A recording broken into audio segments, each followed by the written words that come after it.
financial transactions, easy loans, and rewarding savings with our innovative mobile banking solution.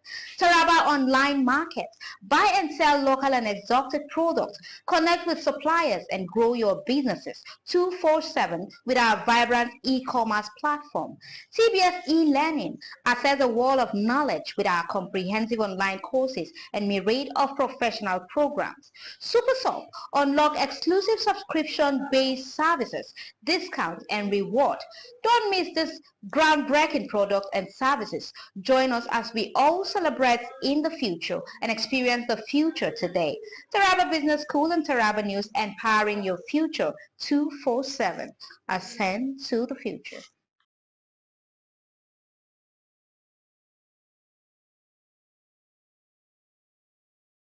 Hey Taraba State, let's ascend to the future.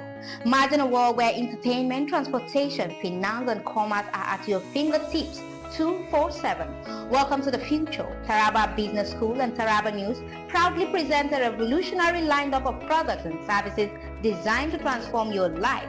SUMTV, your premier 247 destination for local and international entertainment, news, and educational content. Come to the broadcast of News Hour on Super Media Television. Welcome to the broadcast of World News on Super Media Television. Welcome to the broadcast of news across Nigeria on Super Media Television. This is Sport Day.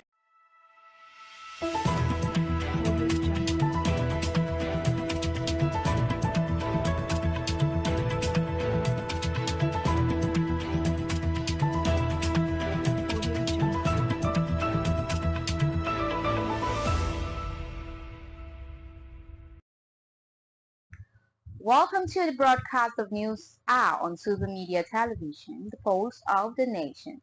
You can also follow us on Facebook at SUMTV and on YouTube at Super Media TV. Landowner cry foul over alleged government injustice in Lagos Calabar Highway projects. Taraba State on the path to progress. Governor advocates outlined vision for state development. UMCN welcomes new Bishop Andy Emmanuel. A new era of faith and unity begins. Those were the major headlines. My name is Bridget James with the news info. Taraba State on the path to progress. Governor advocates outlined vision for state development. Governor Abbo of Taraba State has reaffirmed his commitment to transforming the state, highlighting the challenges confronting the state and outlining his vision for its development. Speaking at the second edition of his interaction section with critical stakeholders in Abuja and environs, Governor Kefers acknowledged the economic hardship, insecurity, and undiluted resources facing the state. However, he expressed optimism about the progress made so far, citing significant projects that have laid a solid foundation for development. The governor announced that his administration has engaged the China Civil Engineering Construction Company to build critical infrastructure and enhance economic development. He also revealed that the Sunte Airport in Jalingo is being remodeled and upgraded to enhance connectivity and economic opportunities. Governor Kefers appreciated the contribution of Taraba's elder statesman, retired General P.Y. Danjuma, who has built an additional airport at the Kashimbila Dam in Takum local government of Taraba State. He expressed his commitment to collaborating with General Danjuma to develop long-term value for the state and accelerate its development. The governor also disclosed that the 2025 budget is crafted to move the state forward, which prioritize key sectors such as education, healthcare, agriculture, and infrastructure. He assured that every naira spent will contribute to the well-being of the people. Commissioners and heads of agencies also briefed the meeting about their achievement, highlighting progress in areas such as agriculture, education, and infrastructural development. Other speakers at the occasion included the State Commissioner of Energy and Economic Development. Engineer Naomi Agbo, and the chairman of Taraba State Internal Revenue Service, retired General Aliu Jeremiah Faransa. The principal private secretary to the governor, Mr. Godfrey Tafida, described the gathering as a testament to the progress of the state, providing a platform for stakeholders to share ideas and transform the states. As Taraba State continues on its path to progress, Governor Agbo Kefas remains committed to his vision for the state's development, working tirelessly to address the challenges confronting the state and create a brighter future for its people. UMCN welcomes new Bishop Andy Emmanuel. A new era of faith and unity begins. The UMCN Bishop Andy Emmanuel has arrived in Nigeria earlier in the past week. The United Methodist Church of Nigeria has elected Reverend Emmanuel Ande as their new bishop in a procedure that is described as ordained by God and selected by the congregation to lead the church into a new era of faith and growth. The announcement of Reverend Andy Emmanuel's election as bishop has filled the heart of UMCN's members with joy and excitement as they welcome their new spiritual leader with open arms. After his election in Ghana, Bishop Emmanuel has arrived in Nigeria ready to take on the responsibilities entrusted to him by the church. The auditorium of the Secretariat was alive with celebration as members gathered to witness the installation of their new bishop. Dr. Patrick K. Kefers, in a moving speech, highlighted the background of Bishop Emmanuel and praised him as a leader sent by God to bring back the glory that the church once knew. Various members of the UMCN community expressed their support and admiration for Bishop Emmanuel, urging all members to come together and support him in his mission to lead the church to a greater height. The new bishop, in turn, expressed his gratitude to God and his congregation for their unwavering support during his journey. P.D. Pius, an associate, championed human rights campaign in Jalingo. On December 10, 2024, International Human Rights Day was observed across the nation of the earth, with Nigeria not being an exception. In Jalingo, Northeast Nigeria, PD Pius and Associates, a leading law firm in Jalingo, took a bold step to champion a human rights campaign. The firm, led by Barrister P.D. Pius, organized a road walk that aimed to raise awareness about the importance of human rights and social justice, promoting justice, equality, and freedom for all individuals, regardless of their nationality, ethnicity, or background. The awareness walk campaign, as organized by the personal office of the barrister P.D. Pius, kicked off at the Mile 6 roundabout and ending under the Jonathan Goodluck flyover bridge at the roadblock Jalingo area of Taraba State. Participants engaged in meaningful conversation about human rights while enjoying light refreshment. P.D. Pius, an associate, also offered free question and answers on human rights to those seeking to expand their knowledge. Barrister P.D. Pius emphasized the importance of human rights, stating that as a law firm, they believe it is their responsibility to promote human rights and social justice. He reiterated the commitment of his person and his law firm to raising awareness about human rights issues and promoting justice, equality, and freedom for all. Atiku condolences with Governor Capers over the loss of sister. A tragic turn of events, the younger sister of Taraba State Governor Dr. Agbo Capers has passed away according to report. The sister, Atsi Capers, died from injuries sustained after being accidentally shot by a police escort during an attack by armed bandits.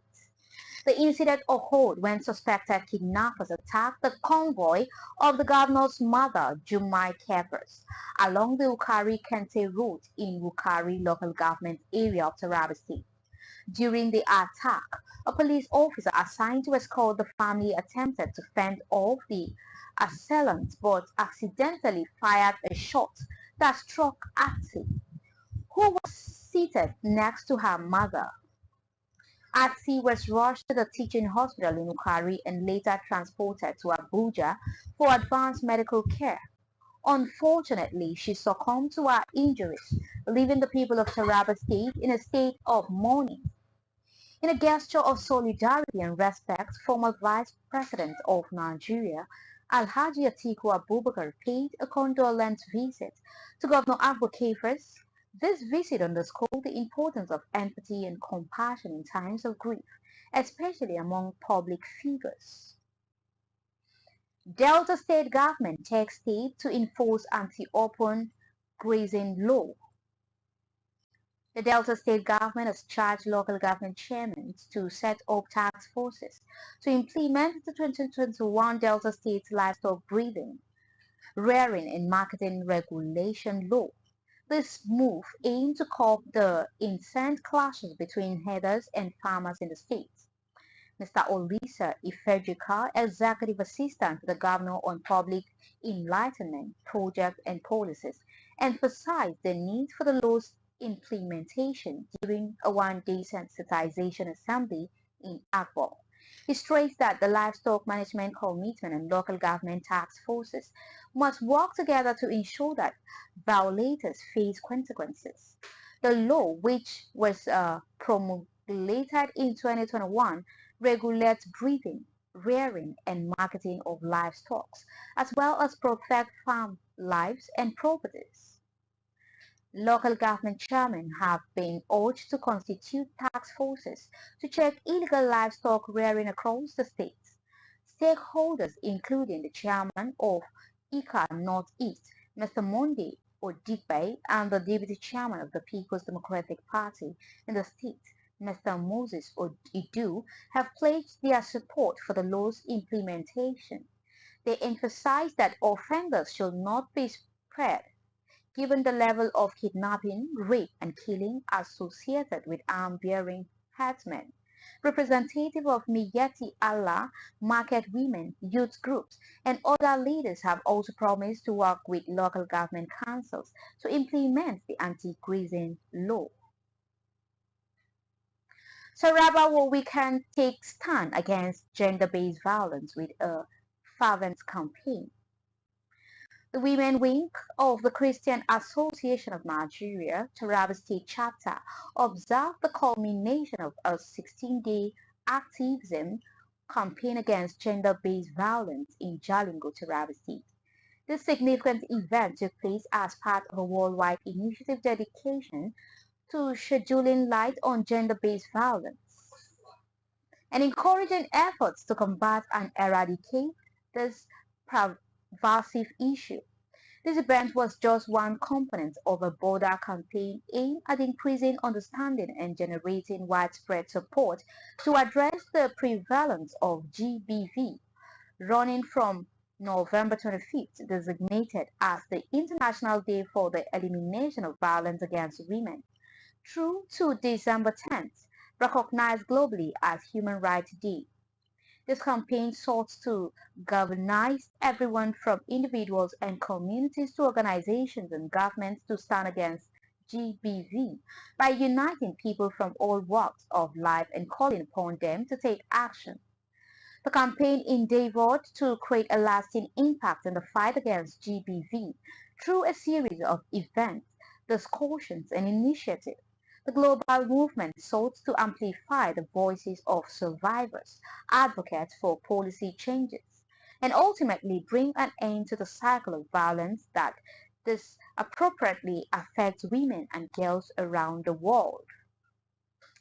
With a firm commitment to promoting equality and justice, the campaign served as a rallying cry for all those passionate about creating a safer and more equitable society for all. By elevating awareness and sparking meaningful dialogue, the initiative aimed to spark tangible change and inspire a collective movement toward a future free from the sort of gender-based violence. In our welcoming address, Mrs. Macy Sambo, former chairperson of the World Weekend in Taraba State, emphasized the importance of the 16-day activism campaign. She noted the GBV is a critical global issue that requires collective effort to combat domestic violence. Mrs. Sambo urged women, particularly those in the Christendom, to come together and join hands with other alert members of global community and take action to end violence against women and girls. She noted, however, that women should not remain idle but rather engage in activities that support their families and communities such that they are capable of adding values to themselves and their families.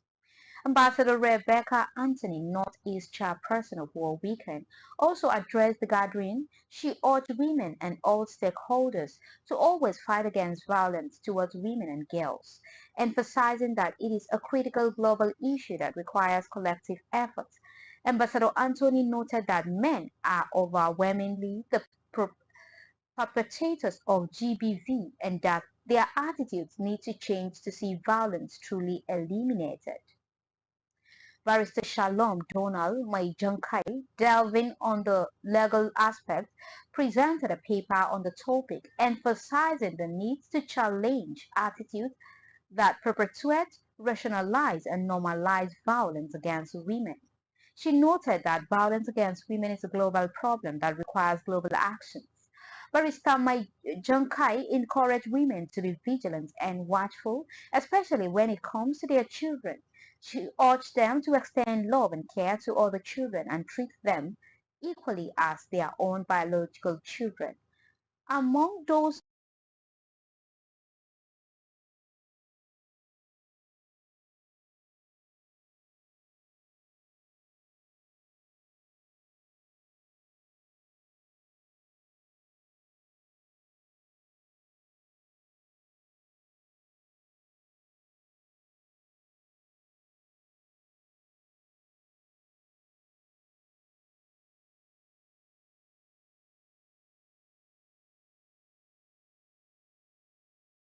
what we are going to do. Some of us will still say, one family now, he has a day back. One now, maybe the money, he has a day back. One now, secondly, he has a day back. As much as we hide it, are we doing justice? Are we doing justice? No.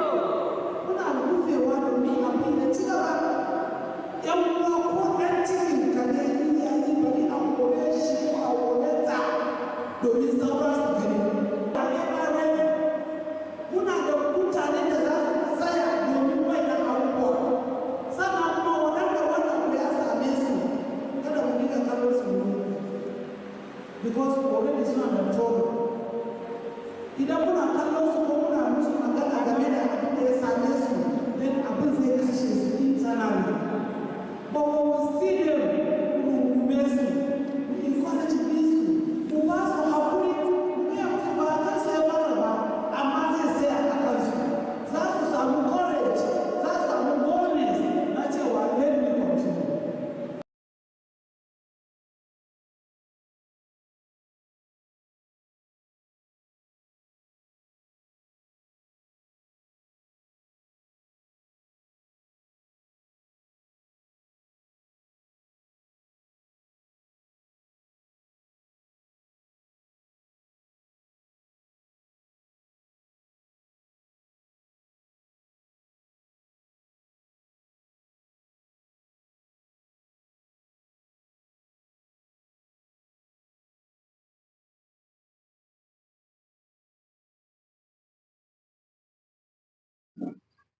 RMAFC opposes proposed VAT sharing formula in tax reform bills.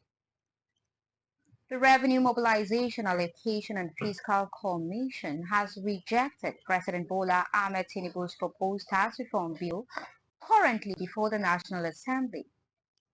In a 9-page memorandum, RMAFC Chairman Mohammed Bello Shebi outlined the Commission's objections to the bill, citing legal, constitutional, and technical concerns.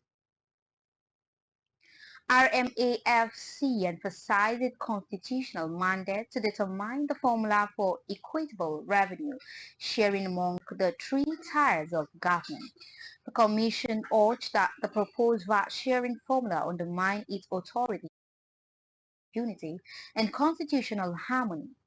The Commission noted that VAT revenues shared among the three tiers of government with 15% for the federal government, 50% for the states, and 35% for the local government. However, RMAFC argued that the existing VAT system prioritized revenue pooling and formula-based distribution over strict derivation principles. RMAFC proposed a formula that would ensure equitable distribution among federal, state, and local governments. The Commission called on the federal government to empower it to finalize a VAT allocation formula in line with its constitutional mandates.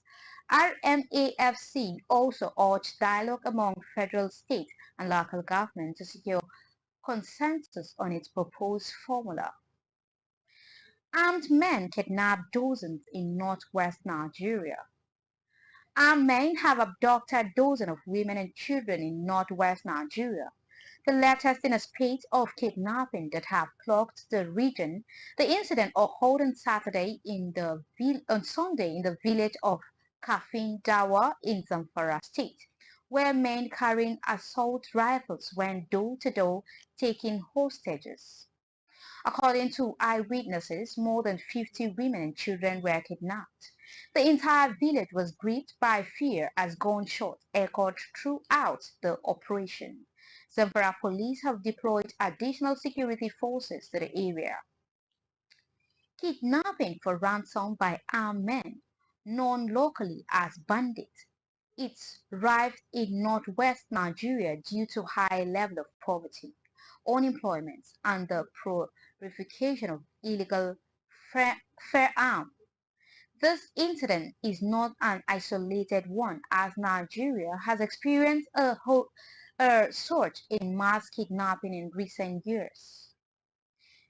This came at the heel of assurance given by the new Chief of Army Staff, Lieutenant General Olufemi Oluyede, the new Chief of Army Staff, has assured President Bola Tinubu that he will tackle insecurity in Nigeria, particularly the menace of the Lakurawa terrorist group. Oluyede made this promise after a meeting with President Tinubu at the presidential villa in Abuja on Monday. The new Chief of Army Staff, who recently assumed office as the 24th Chief of Army Staff, emphasized his commitment to improving Nigeria's security situation. He stated that he would explore different approaches to achieve better results, seeking the President's support in his endeavor. Oluyede's visit to the presidential visit was related to his appointment as the new Chief of Army Staff. He reassured President Tinubu of his dedication to making Nigeria better in terms of security. The Chief of Army Staff also expressed his intention to eradicate the Lakurawa terrorist group, citing strengthened cooperation with Niger Republic as a key factor in achieving this goal. In a separate development, Oluyede recently visited military formations in the northwest and northeast, where he spoke with officers and soldiers about the need to bring an end to various forms of insecurity. He emphasized his expectation of better results going forward. The Lakurawa terrorist group has been a major security concern in Nigeria, with its activities often spilling over into neighboring Niger Republic. However, with strengthened cooperation between the two countries, Oluyede is confident that the group will soon be eradicated. TSU union leaders sound the alarm. Strike action looms. In a dramatic turn of events, our correspondents captured on camera reactions from students, reveal their heartfelt sentiments amidst the ongoing strike. They also appreciate Governor Capers' efforts in education. One student emotionally urged him to hear their plea and allow them to complete at least the ongoing exams. Another student passionately added, "We believe in his dedication to our academic well-being. We implore him to intervene and save our academic calendar." In a tennis gathering at the TSU Sport Complex in Jalingo, the union leaders convened to address the ongoing strike, sparking fervent calls for action. The students expressed deep dissatisfaction, warning that if the government fails to intervene, protests will erupt. The president and the vice set a deadline, saying if nothing is done by December 18th, they will embark on protests. Despite the turmoil, students applauded Governor Agbokefo's effort in education, appealing to his commitment to their academic well-being as tension escalates. The fate of TSU academic calendar hangs precautiously in the balance. ASU threatens nationwide strike over tax reform bill. The Academic Staff Union of Universities has vowed to embark on a nationwide strike if the tax reform bill currently before the National Assembly is implemented. The bill, which proposes to phase out the Tertiary Education Trust Fund by 2030, has been met with strong opposition from ASU and other stakeholders in the education sector.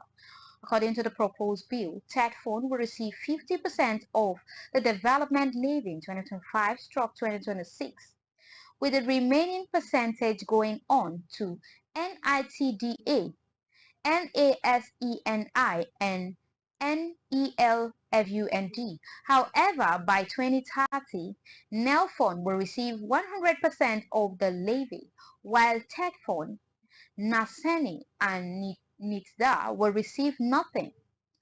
ATSU National President Professor Emmanuel Osodeke described the proposed bill as a death sentence for public universities, polytechnics, and colleges of education in Nigeria. He emphasized that TED-Phone is the only source of funding for tertiary educational institutions, and without it, this institution will collapse. Presidency under fire over 2027 election comments. The presidency has come under intense criticism following comments made by Secretary to the government of the Federation, George Akume, regarding the 2027 presidential election. Akume sparked controversy when he urged northern political leaders preparing to run for the presidency in 2027 to put aside their ambition and wait until 2031, when President Bola Tinubu would have completed his second term. The SGF's comments were met with widespread condemnation from various stakeholders, including the Arewa Consultative Forum, the People's Democratic Party, and other socio-political groups. The ACM, in a statement issued by its National Publicity Secretary, Professor Tukur Mohammed Baba, described Akume's comments as unfortunate and ill-timed. The ACF emphasized that it was too early to start debating the 2027 presidency, stressing that the focus should be on good governance and delivery of services to the electorate. Peter Obi visits Afe Babalola over defamation case involving Dele Farotimi. In a surprise move, the 2023 presidential candidate of the Labour Party, Peter Obi, on Monday evening visited the renowned legal icon and founder of Afe Babalola University, Chief Afe Babalola, in his office in Ado Ekiti, Ekiti State Capital. According to sources, Obi's visit to Babalola was in connection with an ongoing court case involving human rights lawyer and activist Dele Farotimi. The case, which has been generating widespread interest and controversy, involved allegations of defamation made against Farotimi by Babalola. Farotimi, a vocal critic of the Nigerian government and its institutions, had written a book titled Nigeria and its Critical Justice System. in which he made several allegations against Babalola, including claims that he had compromised the Supreme Court. Babalola, who took on board at the allegations, subsequently filed a defamation suit against Farotimi, leading to his arrest and detention by the police. Farotimi was later granted bail by a magistrate court in Ado-Ekiti, but his team is still working on perfecting the bail conditions. Vice President Shettima unveiled plan for National Youth Development Bank. The Vice President Kashim Shettima has announced plans to establish a National Youth Development Bank and a Youth Data Bank. The initiative aims to provide young Nigerians with the resources, information, and access needed to succeed. Speaking at the 60th anniversary celebration of the National Youth Council of Nigeria in Port Harcourt, Shettima emphasized the importance of empowering young people to derive Nigeria's future. The proposed bank is part of the federal government's effort to promote youth inclusion and empowerment. President Bola Tinubu's administration has prioritized initiatives that support young Nigerians in education, entrepreneurship, and creative industries. The government has also launched programs like the Presidential Initiative for Youth Enterprise Cluster, backed by 110 billion naira to support young entrepreneurs across various sectors. Governor Siminalayi Fubara of Rivers State also pledged his administration's commitment to empowering youth through education, skill acquisition programs, and meaningful projects. The National Youth Council of Nigeria President Sarah Igbe Sukubo appealed to the federal government and the National Assembly to create policies and legislations that would accelerate Nigeria's economic growth and empower young people. We're going on a commercial break. Stay tuned, don't change the channel. We'll be right back with more exciting updates on Super Media Television.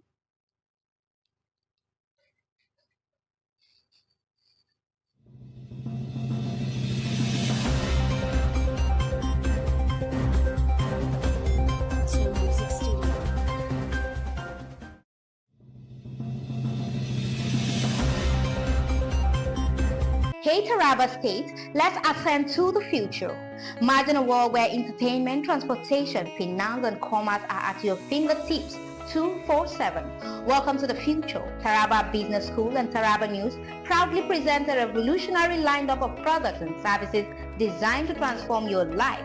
SUMTV, your premier 24/7 destination for local and international entertainment, news, and educational content. Come to the broadcast of News Hour on Super Media Television.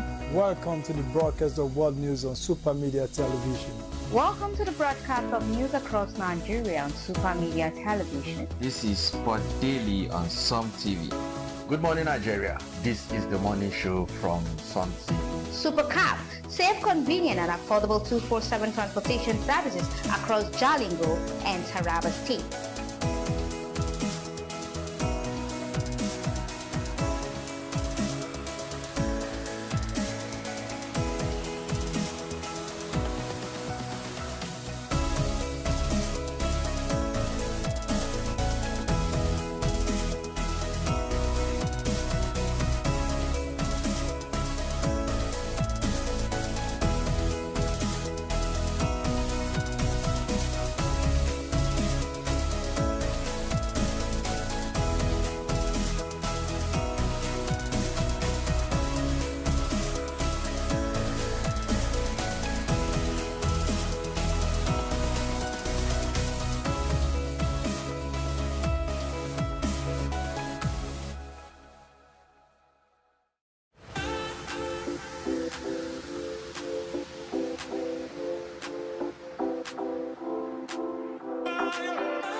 Super Cash unlocks seamless 24/7 financial transactions, easy loans, and rewarding savings with our innovative mobile banking solution.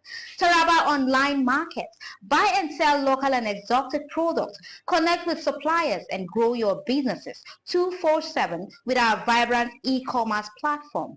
CBS e-learning. Access a wall of knowledge with our comprehensive online courses and myriad of professional programs. SuperSoft. Unlock exclusive subscription-based services, discounts, and reward.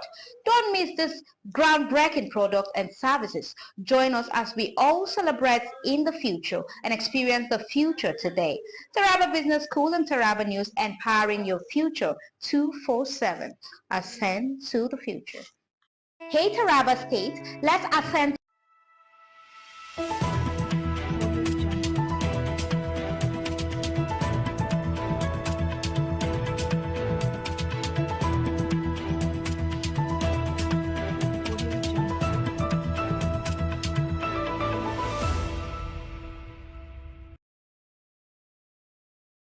Welcome back. Coming up next, Oshomole defends son's appointment as Edo Health Commissioner. Edo State Senator Adams Oshomole has defended his son Cyril's appointment as the Commissioner for Health States. Speaking on Channel Television's Politics Today program, Oshomole stated that his son is qualified for the position, having graduated as a medical doctor from Ahmadu Bello University and pursued postgraduate studies at Harvard and another university in Louisiana. Oshomole revealed that he had initially expressed concern about his son's appointment to Governor Monday Okpeholo, but ultimately accepted the decision. He emphasized that his son's qualification for the role was not due to his family name, but rather his impressive educational background and experience in public health. Cyril was sworn in as the Commissioner for Health on November 19th at the Government House in Benin City. The appointment has sparked controversy, with some critics accusing the governor of nepotism and state capture.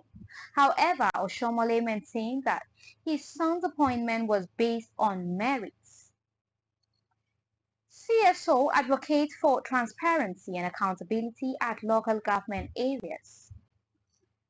The Local Governments Advocacy Network and Center for Peace Education and Community Development in Jalingo have this year observed the International Day for Anti-Corruption in Nigeria, with a specific focus on local government autonomy. This occasion serves as a reminder that everything possible must be done to strengthen the mechanism of accountability, transparency, and oversight function of the legislative arm of the local level. This is contained in a press statement signed by the national team lead of the organization, Dr. Joseph Gimba, PhD, and issued to Jalingo Times. According to the statement, to achieve this, it is imperative that citizens are well informed and strategic in their engagement with leaders. The statement partly reads, the hallmark of a chairman's function should be citizens' engagement, ensuring that the voices of the people are heard and valued. Furthermore, citizens should be vigilant in monitoring local government affairs, resisting any acts of corruption or tendency that may arise. It added that citizens should also be proactive in engaging their leaders, demanding accountability and transparency in governance, and that a reward mechanism should be put in place where sanctions are applied appropriately to promote the development of communities. It further states that this includes rewarding leaders who have performed well and holding those who have failed the citizens accountable. According to the statement, it is equally important to recognize that corrupt leaders should not be patronized or rewarded. Instead, they should be held accountable for their actions and, where necessary, felt the full weight of the law. The restates that the rule of law should be the guiding principles for all citizens, promoting security and peace at the local level, noting that interference from subnational level should be resisted, allowing local communities to take ownership of their development, and that this includes forming, choosing, and working together to create synergies and develop their communities through strategic planning. It says the International Day for Anti-Corruption serves as a reminder of the destructive nature of corruption, which has hindered the development of countries, deprived citizens of their well-being, and created poverty, unemployment, and social ills. December 9th annually is set aside to commemorate this day, raising awareness on danger of corruption in society. The 2024 celebration was packed, uniting with Youth Against Corruption, shaping tomorrow's integrity. Landowner cry foul over alleged government injustice in Lagos Calabar Highway project. The federal government refusal to compensate landowners without building displaced by the Lagos-Calabar Coastal Highway project has sparked outrage among experts and affected individuals. They described the policy as unconstitutional and unjust, emphasizing that land is a valuable asset with economic and generational significance. According to Folusho Ogunrede, General Secretary of the Nigerian Institute of Quantity Surveyors, Lagos chapter. The government's argument that compensation should only be for development and not the land itself is fundamentally flawed. He stressed that denying compensation for lands undermines equity and justice, highlighting the need for a review of the land use and constitutional provisions. A legal expert, Joseph Siyaidong, concurs, citing Section 43 and 44 of Nigeria's Constitution. He asserts that the Land Use Act provision, which limits compensation to only unexhausted improvement on the land, are unconstitutional. Displaced landowners like Peter Mbehuru, who lost 2.5 plots of land valued at 487 million naira in Lagos, have voiced their grievances. Mbehuru described the non-compensation policy as disheartening and inhumane, emphasizing that land is an asset with value, regularly bought and sold by individuals, organizations, and governments. The Lagos-Calabar Coastal Highway project, a 700-kilometer stretch of road infrastructure, is expected to cost 15 trillion naira and take 8 years to complete, while the government has allocated 18 billion naira for compensation. Landowners without buildings are not entitled to compensation under the current policy. That's all for this edition of News Hour on Super Media Television.